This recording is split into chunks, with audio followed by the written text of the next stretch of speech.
Hi, I'm Shirley with Wigs Warehouse. Now I'm going to show you another way that they construct wigs, and it's strictly going to be only a mono part. Machine back, mono part only, no lace front.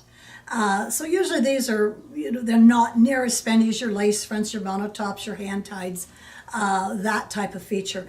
What's really nice about that is it does give the client where it looks like it's coming out of their head, and it gives them the part.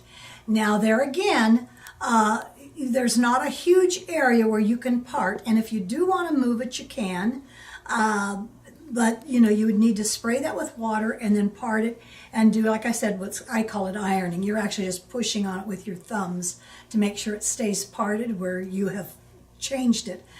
The sad thing is almost every wig, if it has a mono part, it's going to be parted like a right-hand person would part their hair, and that is parted on the left going towards the right. There are very few wigs that come with a mono part on the right going towards the left. There's only 10% of our population that is left-handed, and so the wig companies recognize that. So almost everything, if it's going to have a mono part, it's going to be on the left side going towards the right. And you can't switch them. This is one you couldn't move, and it's because of how it's been sewn. The wefting has been sewn funny so that you couldn't do that. There's no way you could get a good, neat-looking part trying to flip it over. So, alrighty, thank you so much for watching. Hope you learned something.